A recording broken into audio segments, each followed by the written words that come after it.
su voluntad. Si es sin contar con la voluntad de Él y simplemente es pedir para que Dios haga mi voluntad, pues ya la cosa de partida está desordenada. Porque entonces yo estoy obrando cerrado en mí mismo. Pero si mi situación de dolor, de incomodidad, de lo que sea que estoy viviendo, yo la presento con sencillez a mi Padre del cielo, reconociendo su majestad infinita, su poder, y dejo a Él la solución al problema, en nada estorba eso. Porque si Él me concede eso que de esa manera le pido, esto no va a mermar, a disminuir la medida en la que Él va obrando en mí para irme santificando. Si yo lo hago con mi sola voluntad, sin abandonarse esta a la voluntad de Dios, entonces sí, quizás Él le puede pasar como aquel juez de la parábola que Jesús nos cuenta, de esa mujer a la que le habían hecho una grave injusticia, y ella va a pedirle al juez que intervenga para poner orden en la situación, y el juez no le hace caso. Y el Señor nos da esta enseñanza para que seamos perseverantes en la oración. Y entonces esa mujer seguía y seguía y seguía pidiéndole al juez que el juez interviniera con la autoridad y potestad que tenía para hacer justicia. Dice, y aunque yo no respeto ni a Dios ni a los hombres, para que esta vieja deje de fastidiarme, le voy a hacer justicia. En este sentido podemos, no es el sentido de la parábola, espero que ya lo entendieron ustedes, pero somos como un niño berrinchoso que no para y no para y no para de estar molestando a su mamá o a su papá con algo. A veces los papás por cansancio le dan al niño o a la niña lo que quiere, pero esto puede traer daño a ese niño, puede traerle consecuencias, ¿no? Entonces, en este sentido, nosotros, si insistimos al Señor de esa manera, en la que no es por cumplir su voluntad, sino que se cumpla la nuestra, pues sí corremos el riesgo de que el Señor acceda a lo que le pedimos. Él lo hace con su sabiduría infinita, sabiendo que de eso nos va a dar, con ello nos va a dar una lección. Pero en modo cercano e inmediato, la lección puede ser dolorosa, porque cuando pedimos insistentemente, sin consideración ni abandono ni discernimiento a Dios algo, Él nos lo puede conceder. ¿Cómo pasó con el rey en Israel? Espero que este ejemplo también les ayude a discernir, hermanos. El Señor, el pueblo de Israel, viendo a los pueblos que los rodeaban, que tenían reyes, que salían con ellos a pelear en las batallas, porque ahí vivían peleando como hasta hoy, allá por esa tierra. Lleva 4000 años la cosa y no paran las batallas, ¿sí? Pues en aquel tiempo los israelitas ya en la tierra prometida veían a estos reyes y pueblos vecinos que sus reyes salían a pelear con ellos, y ellos no tenían reyes, tenían a los jueces que Dios había dado para guiar al pueblo. Así que empiezan a insistir. Estaba Samuel entonces, último de los jueces, primero de los profetas, y le vienen a insistir que quieren un rey que salga a pelear contra los pueblos vecinos en las batallas que tienen con él.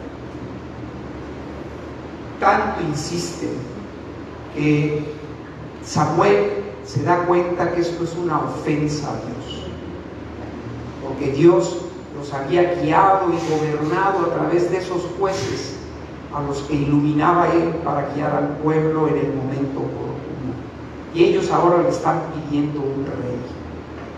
Y Samuel está muy incómodo y le dice al Señor: ¿por qué estás incómodo?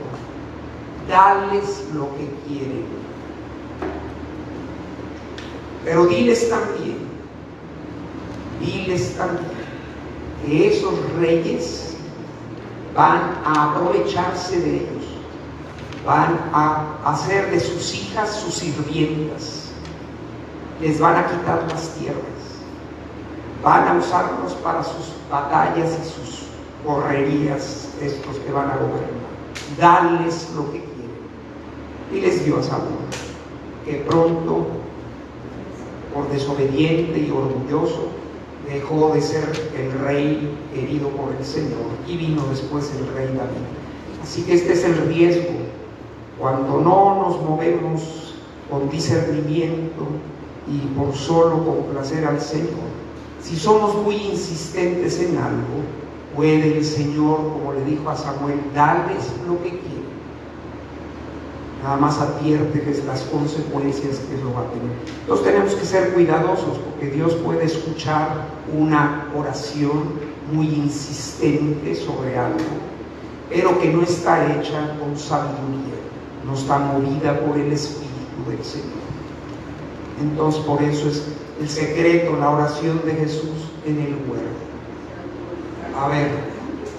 En la primera charla habló de que las obras hechas con pureza en la voluntad divina son las obras que llegan al Señor. ¿Qué pasa con todas aquellas obras que de alguna forma en voluntad humana, santidad humana hemos hecho? ¿Cómo recuperarlas para revestir al Señor? Muy bonita pregunta y muy interesante. Qué bueno que venimos a ese primer capítulo que les decía que es como el fundamento en la vida cristiana una vez que hemos nacido de nuevo. No se ha terminado la cosa. Por ser cristianos ya somos cristianos, bautizados, miembros de Cristo, hijos de la iglesia, pero estamos empezando. Por eso se les dice a los papás, se dan cuenta de la responsabilidad que adquieren. Se les ha confiado una vida divina. Ustedes tienen que cuidarla, que protegerla, que educarla, que hacerla crecer. Se dan cuenta de la responsabilidad que adquieren papás y padrinos y comunidad. Pues entonces, este tesoro que se nos da de la vida cristiana, de la vida espiritual, se inicia con este tema de la pureza de intención. Es una de las dimensiones que tenemos que vivir actualmente. Y yo decía, y lo decía Jesús a Luisa, cuando no obramos con pureza de intención, nuestras acciones van a la presencia de Dios y en vez de formarle un bello vestido, lo ofenden, hablan mal de nosotros delante de Dios. Y bueno, pasan los años y seguimos mandando un montón de cosas allá al otro lado que hablan muy mal de nosotros. A un cierto punto la gracia de Dios nos mueve a la conversión, como a San Agustín y a tantos hombres y mujeres en la historia, y empezamos una nueva vida. Corregimos esas deformaciones y desórdenes en los que vivíamos y empezamos a vivir una vida cristiana en serio, en la que queremos complacer en todo al Señor. Quizás en la memoria está el recuerdo de tantas barbaridades que hemos hecho. Aunque ya nos hemos confesado, siguen pesando en nuestro corazón todas esas cosas y más pesan entre más conocemos a Dios. ¿Qué hacer con ellas? ¿Qué hacer con eso? Vuelvo a San Agustín. San Agustín convertido.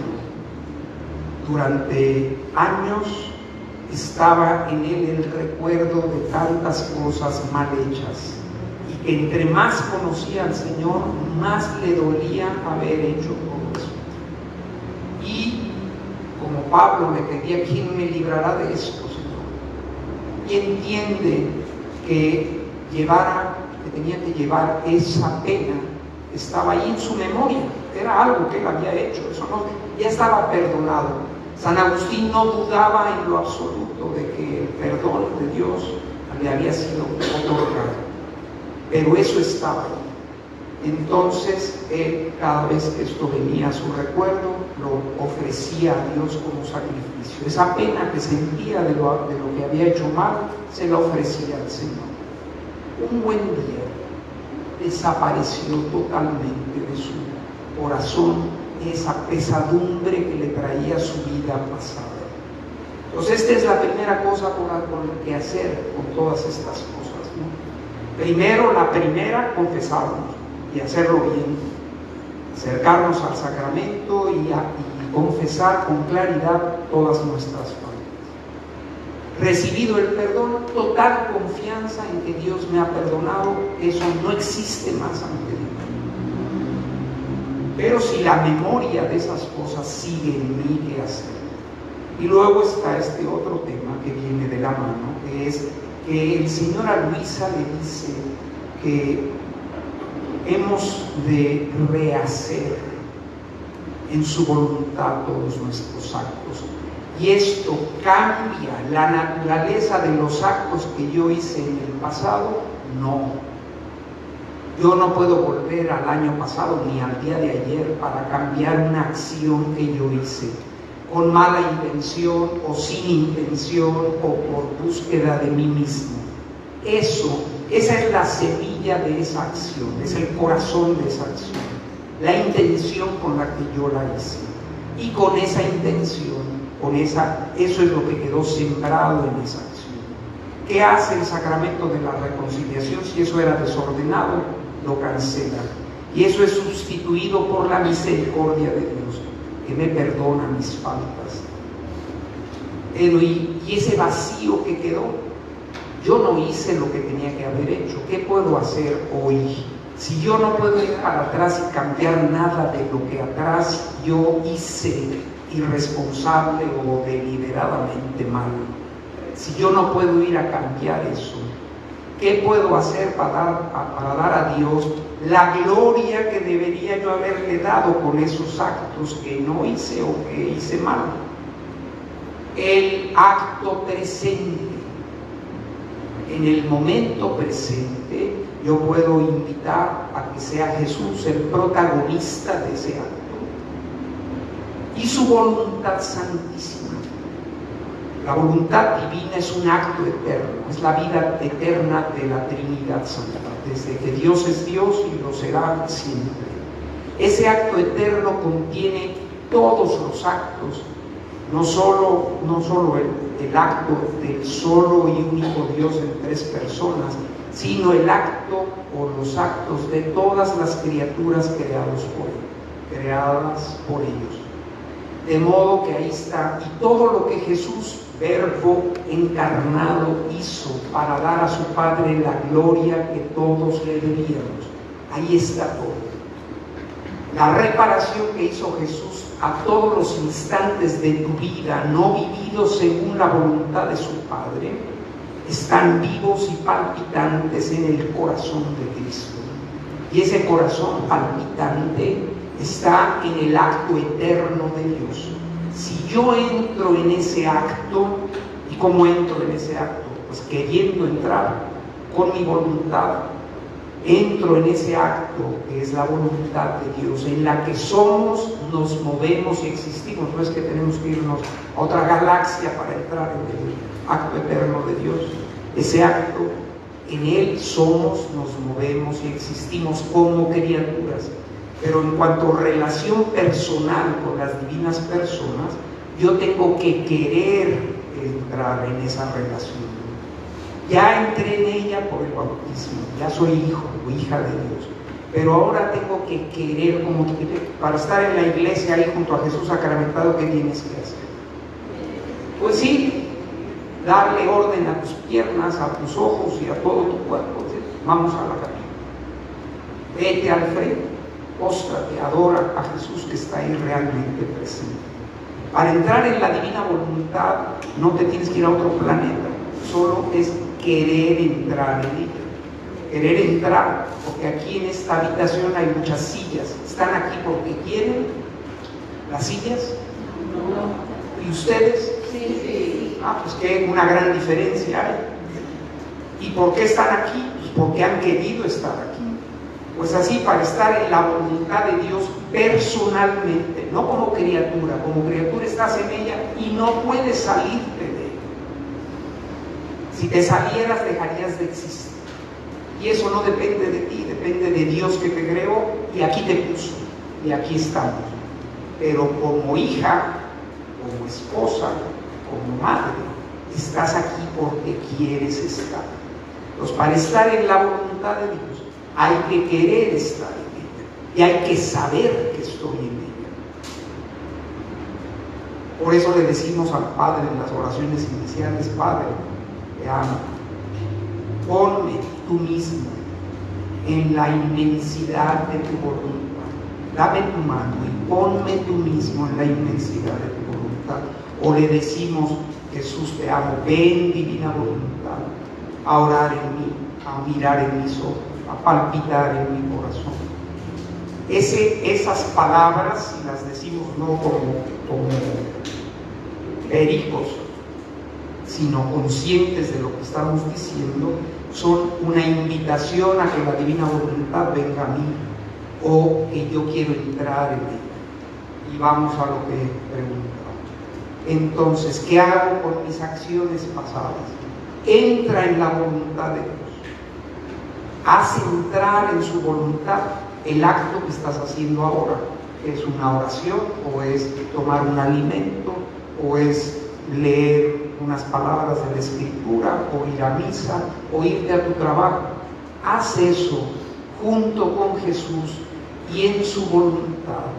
Y como su voluntad contiene no solo toda tu vida, toda la reparación de tu vida hecha por Jesús y su madre, sino la vida de todo y de todas las criaturas que han sido, son y serán. Si tú encierras en el acto de este momento, ese acto eterno, encierras todo. Queda toda tu vida en el acto presente. No puedes ir para atrás para arreglar lo que hiciste. Ya te lo perdonaron porque te confesaste. Pero el vacío de gloria de Dios que debías haber dado con ese acto, eso no puedes ir a cambiar. Donde lo puedes cambiar es en el momento presente. Entonces, no se preocupen de lo que pasó para atrás. Lo que haya que confesar, confiesen. Lo importante es que el momento presente lo vivan con Cristo en la voluntad del Padre. Así no solo van a reparar por todos los vacíos que dejaron o hemos dejado en nuestra vida, sino el que han dejado todas las criaturas del cielo y de la tierra.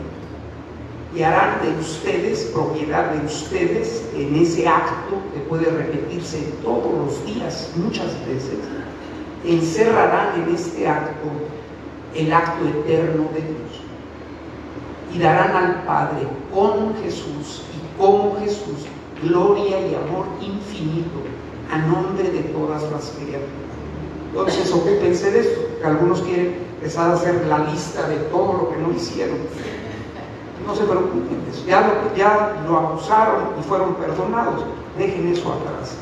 Ocúpense de poner su atención en que el acto eterno de la divina voluntad sea vida de sus actos presentes, de hoy para adelante. De eso solo preocúpense.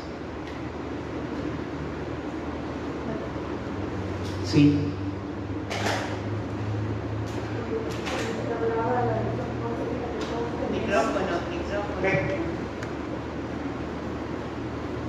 Cuando usted hablaba de la misión profética que todos tenemos, ¿hasta dónde somos responsables de los resultados a nosotros de Dios?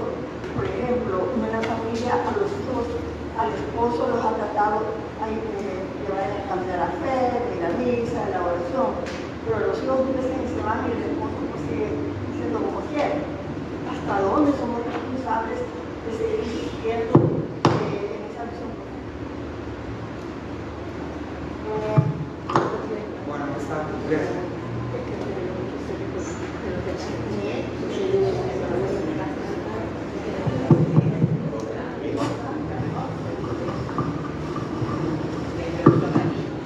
Esta pregunta también es importante, ¿no? Porque la situación en la que nos toca vivir a cada uno son muy distintas y a veces esta dimensión profética, es decir, de ser colaboradores con Cristo en su obra de redención y santificación de los hombres, porque nuestra tarea no se termina con ser co-creadores o para cooperar físicamente para que vengan nuevos seres a este mundo. Él nos lo mandó, era su voluntad. Multiplíquense, crezcan, llenen la tierra y sometan. Estas son las órdenes dadas por el Creador a nuestros primeros padres. Y en ese sentido, pues todos los seres humanos colaboramos, mejor o peor, con el Señor para que eso se cumpla. Pero no basta con que exista la gente con un cuerpo y un alma. Obra de Dios el alma y esta colaboración física de los papás. Luego quiere Dios que seas colaborador con Él en su obra de redención. Por eso papás y padrinos se dan cuenta de la responsabilidad que adquieren. Se les ha confiado una vida divina, cuídenlo. Y luego no basta solo llevar a bautizar al niño o a la niña y más o menos darnos cuenta de la responsabilidad que tenemos de ese tesoro que es depositado por la Iglesia y el Espíritu Santo en el corazón de ese niño o de esa niña, sino que ahora hay que acompañar a ese niño y esa niña hasta que sean adultos en la fe, y que como San Pablo estemos sufriendo como dolores de parto, decía él, hasta no ver plenamente formado a Cristo en ustedes. La misión de Pablo no era solo anunciar el Evangelio y vámonos, sino acompañar a la comunidad a que fuera creciendo en la fe hasta alcanzar la edad adulta, la del Cristo maduro en cada uno de nosotros. Y en esa etapa es cuando nos toca tener que decirle al marido o a los hijos o a la esposa o a los papás o a quien esté a nuestro alrededor. Cuando es muy evidente que algo anda fuera de lugar, tenemos que ir a decirlo. ¿Y cuál es tu misión? ¿Hasta dónde llega? Pues tú, como los profetas, a donde yo te mande, tú vas a ir y vas a decir lo que yo te mande decir. Para eso hay que orar y pedirle a Dios luz de cómo hacerlo, pedirle al Espíritu Santo sabiduría para poder hacer esa corrección, hacerla con caridad y pedirle a Dios que nos dé, que seamos oportunos para hacerlo, o que Él intervenga y mande a alguien que haga esa corrección fraterna. Eso no puedo dejar de hacerlo. Y por eso Pablo, respecto a esto, San Pablo dice que hemos de exhortar a todos y animar a todos y corregir a tiempo y a destiempo. Porque si no nos van a pedir cuenta de la vida de estos hermanos. Ellos se condenarán si no escuchan por su sordera y su deliberada obstinación a la palabra que les es anunciada. A mí no me pedirán cuenta de esas vidas. Pero si yo por miedo, por falso temor o vanidad o por lo políticamente correcto, yo no digo lo que tengo que decir, a mí me van a pedir cuenta por eso. Entonces no tengan miedo, vayan a todo el mundo, dice Jesús, y anuncien lo que yo les he enseñado a todos. De ti no dependen los frutos de esta acción profética. Esto depende del plan que Dios tiene y luego de la correspondencia a la gracia de esos hermanos que son los destinatarios de tu palabra. Tú haz tu parte, hazla con recta intención, hazla a su tiempo, reza mucho para pedir que seas no tú, sino que sea el Espíritu Santo en ti el que hable. Y deja, lo demás está fuera de tu gobierno. ¿Ya? Bueno, pues le damos gracias a Dios por todos sus beneficios, a ti Dios, que en divina voluntad a reinar en la tierra, envía Señor apóstoles al reino de tu divino querer. Amén. Pueden sentarse. San José, patrono de la Iglesia Universal y solícito protector nuestro, ruega por nosotros, ahora y en la hora de nuestra muerte. Amén.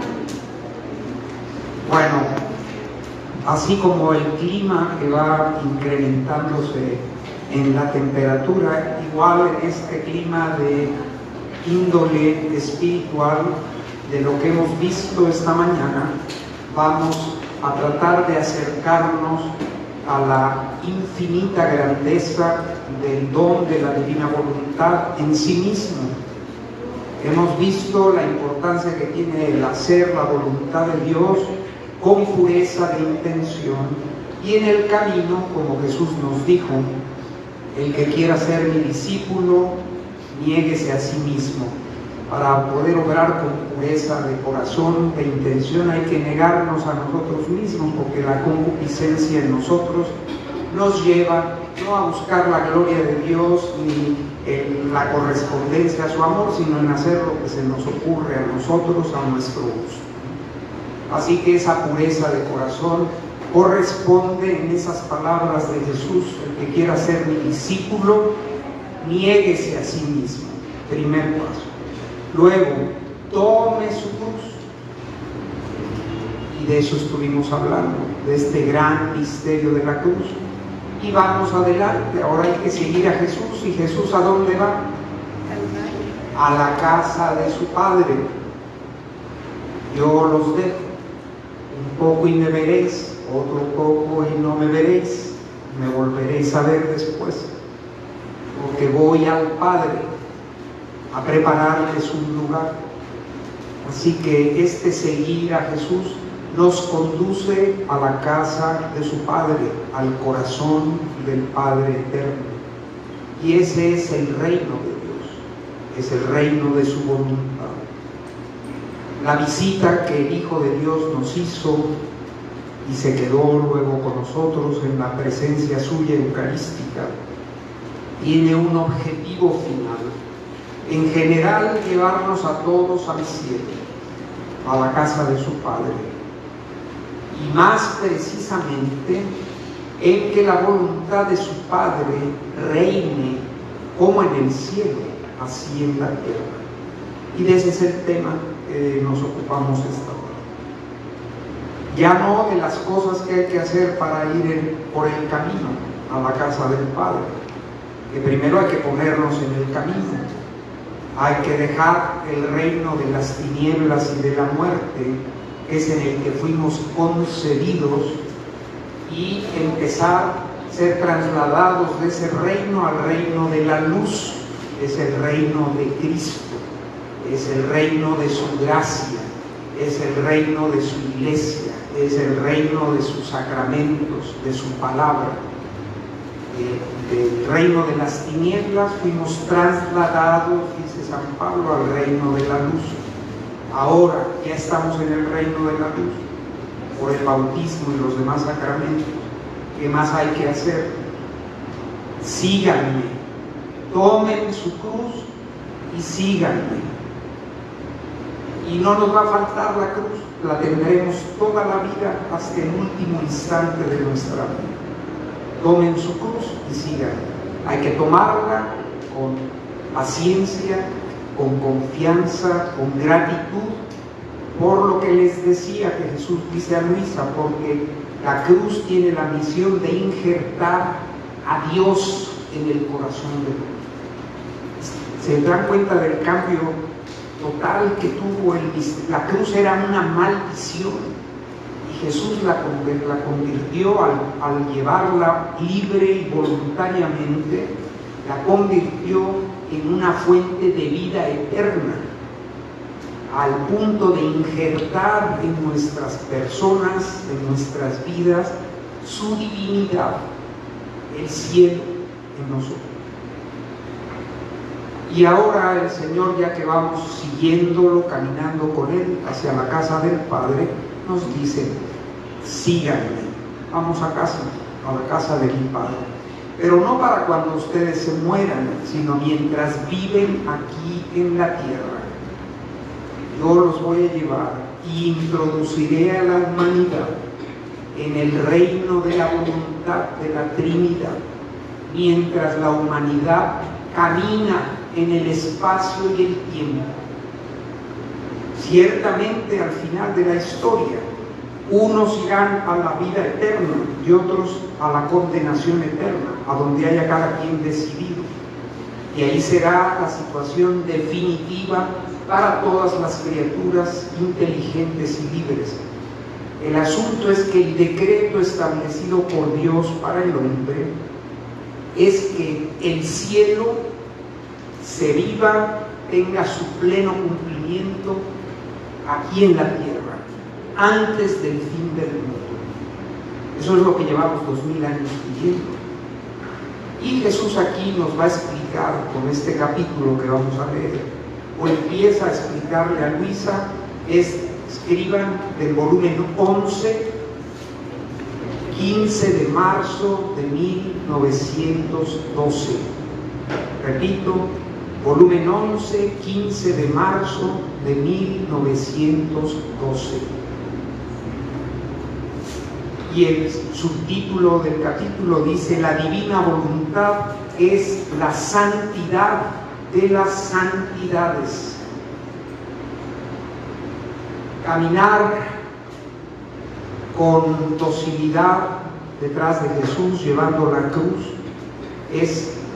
son las distintas formas de santidad que hemos conocido. Unos han recorrido ese camino practicando la santidad de la pobreza, de la pureza, de la castidad, de la humildad, del servicio a los demás. Todas las formas de santidad, que son el ejercicio de todas las virtudes, nos hacen ir creciendo en santidad en lo que es la vida cristiana. ¿Cuál es la meta de estas santidades? ¿A dónde nos conducen estas santidades? Pues a la santidad original, a la santidad que es la fuente de todas las formas de santidad que hemos conocido. ¿Qué santidad es esa? La de la voluntad eterna de Dios. La voluntad de Dios es infinita, eterna, inmensamente santa. Antes de que exista nada, solo Dios llenando todo lo posible de ser llenado. Él es el ser absoluto, Él es el que es, Él es Yahvé, el único Dios verdadero en tres personas distintas. No existen los ángeles, no existe el universo, no existe el hombre, y Dios es el que es. Él es el que ha dado y llamado a la existencia a todas las demás cosas. Por lo tanto, la voluntad de ese Dios único, de ese Dios uno y trino, que es el Dios católico, el único Dios verdadero, esa santidad divina es la que precede y preside todo en el universo. Y tú y yo somos hijos e hijas hechos y creados a imagen y semejanza de ese que es el único Dios verdadero. Por eso, ya sea en el Antiguo que en el Nuevo Testamento, nuestro Dios dice: sean santos como yo soy santo. Y Jesús, para completar esta invitación, nos dice: sean perfectos como vuestro Padre Celestial es perfecto. Esta es tu vocación. Ser santo no es para las monjas y los curas, es de todo ser humano, de todos los tiempos. Esa es su vocación radical, la más profunda del ser, de su identidad como criatura humana. Esa realidad creada por Dios tiene una llamada y está en la sustancia de nuestro ser humano.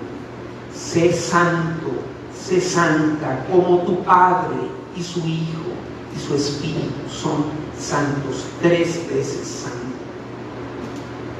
Entonces, no es una vocación que podemos hacer a un lado. No, porque yo voy a ser ingeniero, yo voy a estudiar finanzas, yo voy a estudiar arte, yo voy a estudiar política.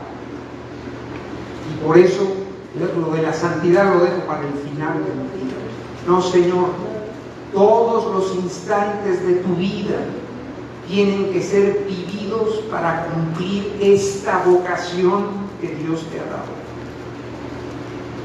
Tú eres una imagen y semejanza del Creador y tienes que cantar con tu vida, reflejar en tus obras, en tu modo de pensar, de comportarte, de decidir, de orar, de todo hacer las cosas como tu Padre Celestial las hace. Jesús lo decía: yo no hago lo que a mí me viene en gana hacer, sino lo que veo hacer a mi Padre. Yo no digo lo que a mí se me ocurre, sino lo que oigo decir a mi Padre. Porque yo estoy en el Padre y el Padre está en mí. Esto es ser santos, vivir en Dios y que Dios viva en nosotros. Para eso tenemos que obrar con pureza, tenemos que abrazar la cruz, tenemos que seguir a Jesús. Y como la meta, el origen, el medio y el fin de todo es su voluntad santísima, que es eterna, entonces mi voluntad, creada a imagen y semejanza de la de Dios, tiene que ir aprendiendo a convivir, a sintonizarse con la voluntad divina, porque eso es el cielo. Y si aquí en la tierra no termina sintonizada tu voluntad con la divina voluntad, pues te vas a ir al purgatorio 1000 años hasta que se sintonice tu voluntad con la divina, porque el cielo es la divina voluntad. Es la única voluntad de las tres divinas personas. Así que en la tierra mucha gente está ocupada de grandes cosas acá abajo, pero de esta sintonización de voluntad con su Creador no trabajan, ni se ocupan, ni estudian de qué va la cosa. Cuando llegan al final de sus vidas, resulta que todo lo que hicieron en la tierra, nada fue orientado a que estas dos voluntades llegaran a la unidad y se cumpliera en nosotros lo que Jesús dice en la última cena: Padre, nosotros somos uno, que ellos sean una sola cosa en nosotros. Eso es lo que pide Jesús al final de su vida, antes de empezar su pasión, que nuestra voluntad y la divina voluntad sean una, reine la una en la otra.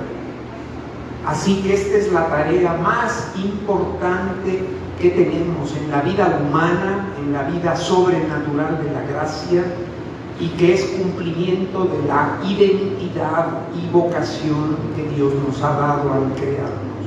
Es un asunto del que hay que ocuparnos. Por eso a Luisa, para llevarla a esta perfección, la metió 60 años en la cama, para que estuviera atenta a este asunto y toda su vida consagrada a la voluntad de Dios. Y a veces Luisa le decía: oye, Señor, ¿y tú no tienes otra cosa de qué hablar que solo de la voluntad de Dios? Dice: ay, Luisa, tanto tiempo de estar contigo y no has comprendido. La historia de mi voluntad es eterna. La eternidad no me alcanzará para contar de su belleza, su santidad, sus perfecciones, su riqueza, los bienes que contiene. Así que imagínense nosotros, si eso va a llegar a misa, y ya llevaba unos añitos en la cama, participando de la cruz de Cristo, como un alma víctima extraordinaria, y todavía le dice al Señor: oye, ¿y no tienes otra cosa de qué hablar que de la divina voluntad? Así que nosotros estamos en el ABC, nos queda mucho camino por hacer, pero es un regalo de Dios que al menos una vez en la vida oigamos lo que estamos oyendo, que la voluntad de Dios es la meta, Por supuesto, es la voluntad del Padre, del Hijo y del Espíritu Santo. La divina voluntad no es una cuarta persona en el misterio de Dios. La voluntad de Dios corresponde a la unidad de ese único Dios verdadero. De Dios decimos en nuestra fe católica que es un solo Dios, un solo Dios, un solo ser divino en tres personas distintas. Es un misterio grande para nosotros.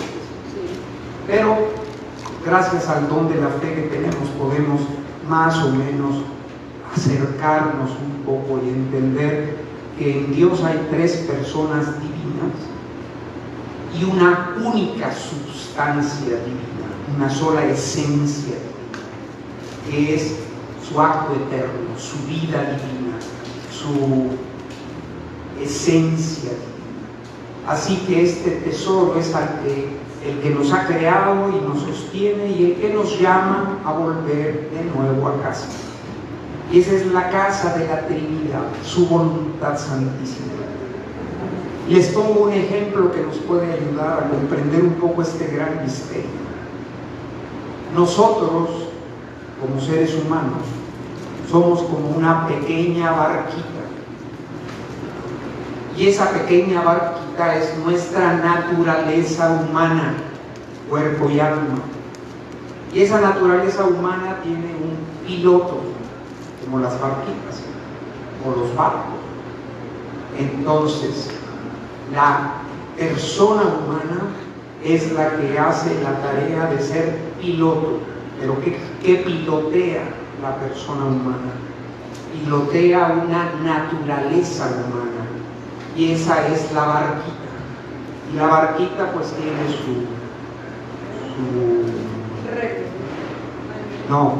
el casco, tiene quilla, tiene velas, tiene remo, o un motorcito, o lo que ustedes quieran, según sea más o menos compleja la barca.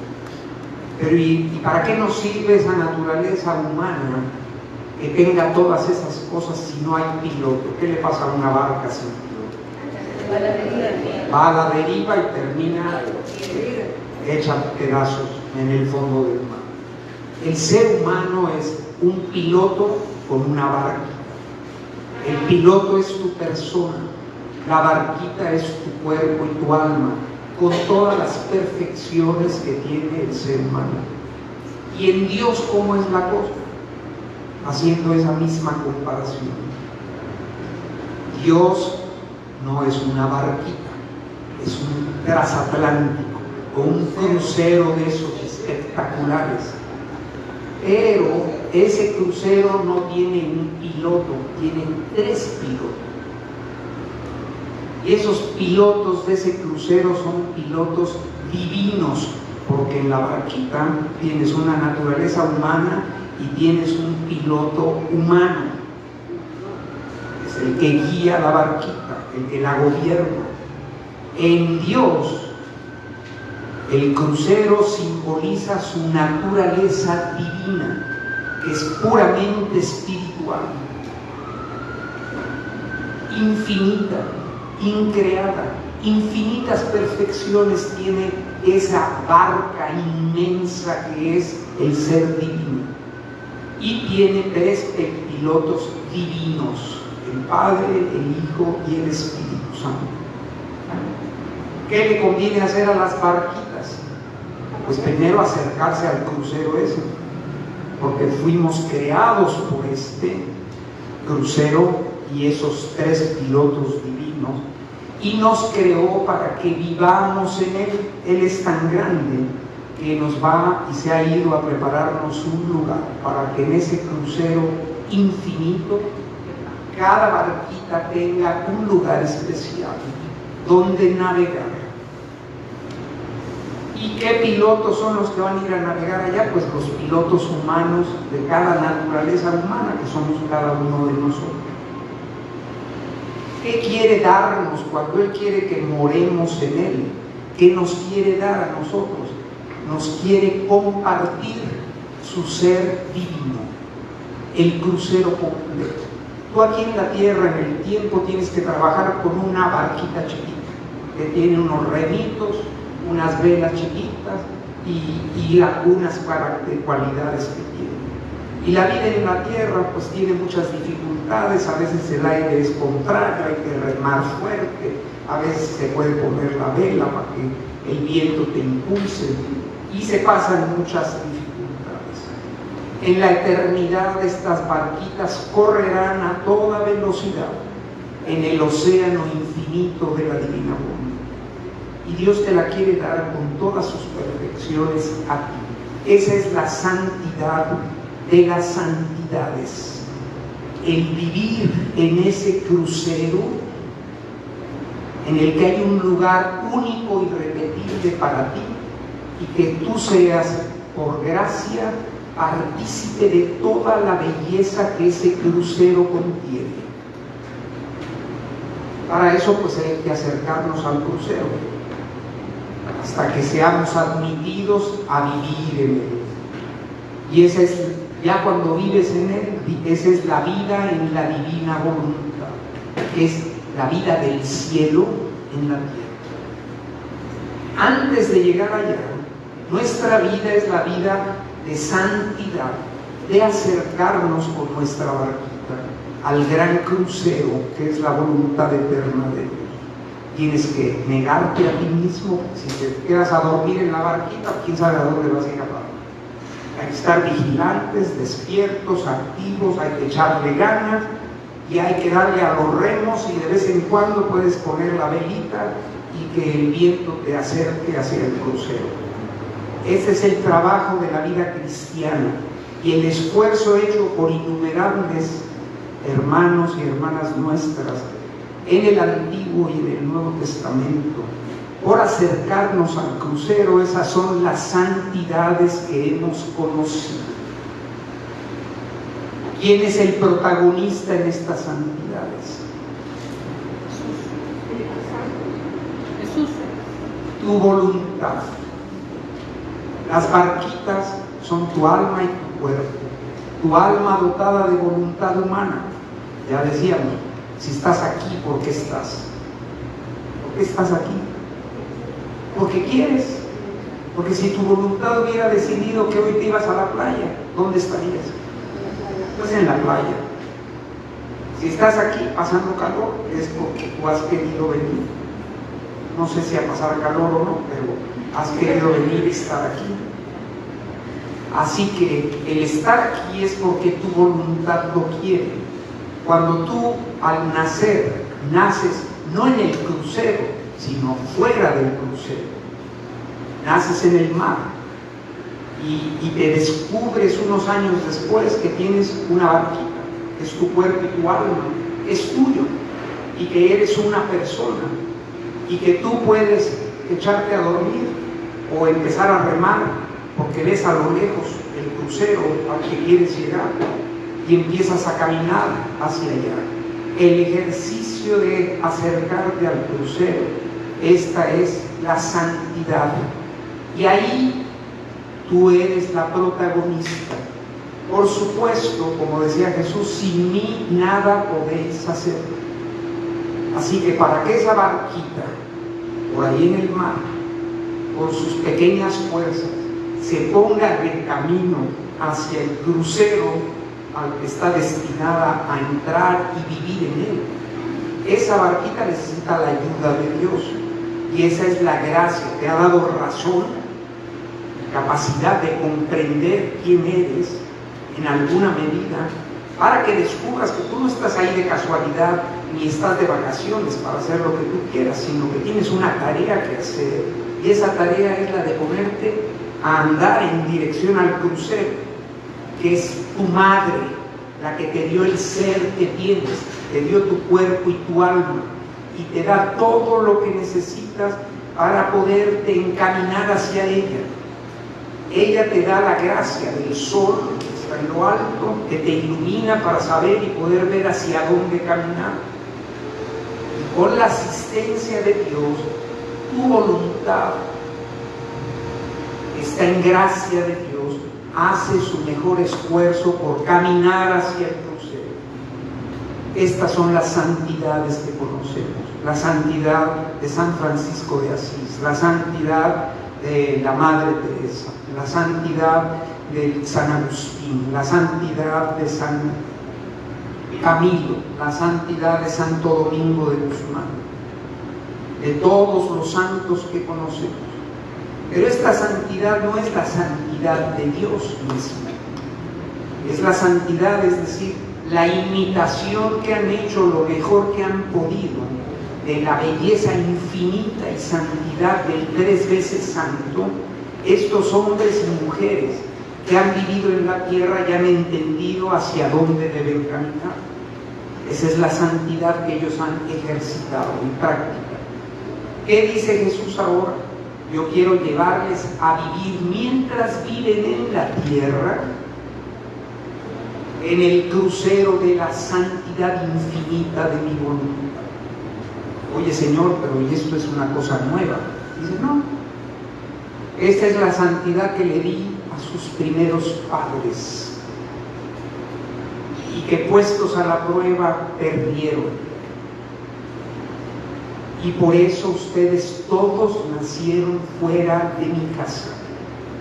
Pecador me concibió mi madre, dice el Salmo 50, y en la culpa nací.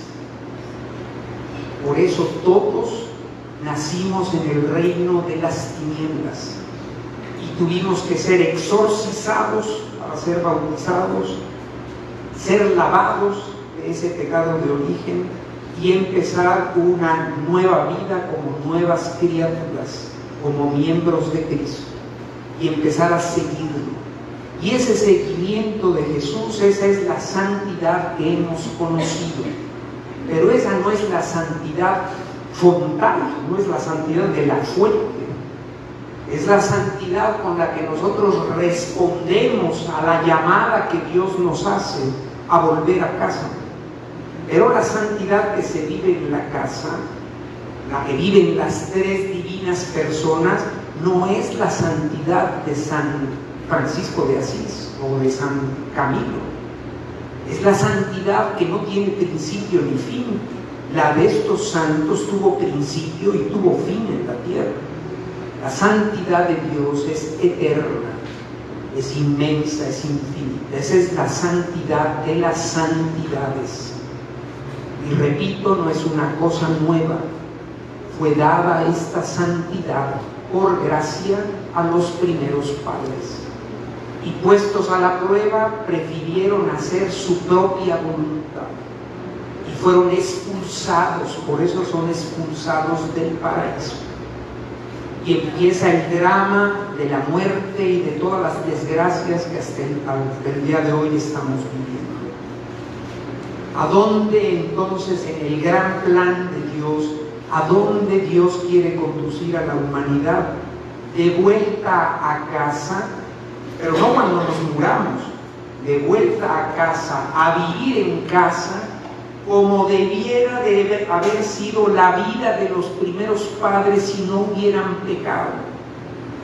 Y no solo eso, más que eso todavía, a vivir una vida como la que vivió el Hijo de Dios hecho hombre y su madre. Esta es la santidad que el Señor enseña a vivir a Luisa. Y Luisa es la primera en este grupo de hombres y mujeres invitados a vivir en la santidad de la divina voluntad, hasta a partir de ahora, desde que ha empezado el Señor a hacerlo con Luisa, al menos que lo ha empezado a hacer, hablándonos claramente de este tema. Si otros vivieron antes de Luisa, no parece, pero si otros vivieron antes de Luisa, esta santidad de las santidades, que es la santidad de vivir en casa, como si Adán y Eva no se hubieran ido de la casa, se hubieran quedado ahí, y ahí hubieran crecido y se hubiera extendido el reino de Dios en ellos, según el plan que Dios tenía para ellos. Si otros han vivido esto antes de que nosotros, no han dejado rastro de ello en todo lo que ellos dieron de ejemplo y escribieron. Hasta que no llega San Luisa, te encuentras una explicación coherente y detallada de qué cosa es este vivir en la voluntad eterna de Dios. Y entonces les leo el capítulo que estamos, del volumen 11 del 13 de marzo de 1912. Continuando en mi habitual estado, sentía un gran deseo de hacer la voluntad santísima del bendito Jesús. Fíjense las palabras de Dios. Luis está en su estado de habitual, en cama, participando de la pasión de Cristo, atenta, y Jesús le dice 1000 veces, sé atenta, estate atenta. Y le habla de este misterio de su voluntad. Y Luisa, continuando en este estado, sentía, dice ella, un gran deseo de hacer la voluntad santísima del bendito Jesús. Y él al venir me dijo, hay que tener deseo, como para estar aquí hay que querer estar aquí, no es solo una idea. Si quieres ir a alguna parte, yo quiero ir a París, no basta el deseo de ir a París. Luego ese deseo se transforma en acciones concretas. Hay que comprar un boleto, hay que sacar el pasaporte, etcétera, etcétera. Hasta que aterrizas en París y se cumple el deseo. Pero si no empieza la cosa con un deseo, ¿se te va a ocurrir ir a París? No. Uno va a París porque antes de ir a París vino algo en el corazón que te movió a hacer todo lo necesario para llegar a París. Hija mía, dice Jesús, mi voluntad es la santidad de las santidades. Es Jesús, no es el Padre Carlos que se inventa estas cosas. Es Jesús que, hablando a Luisa, le dice, hija mía, mi voluntad es la santidad de las santidades. De modo que el alma que hace mi voluntad, por más que fuera pequeña, ignorante, ignorada, deja atrás a los otros santos, a pesar de los portentos, de las conversiones más estrepitosas y de los milagros que hayan hecho. Es más, comparándolas, las almas que hacen mi voluntad son reinas y todas las demás están como a su servicio. Las almas que hacen así mi voluntad. ¿Y Juan, qué quiere decir el así? Que hacen como Él nos enseña a vivir en su voluntad, es decir, que hacemos todo junto con su humanidad, que jamás salió de la voluntad de Dios, no es como nosotros, que nacimos todos en el exilio, fuimos concebidos en el exilio. Esto no fue lo que pasó a Adán y a Eva cuando fueron creados, ni fue lo que pasó a María Santísima, ni fue lo que pasó a la humanidad de nuestro Señor cuando fue creada por Dios y concebida por obra del Espíritu Santo en la Virgen. Estas figuras, estos hermanos predecesores nuestros, Adán y Eva, nuestros primeros padres, la Virgen y Jesús, estos fueron concebidos y nacen en la voluntad eterna de Dios. Nacen ahí son concebidos.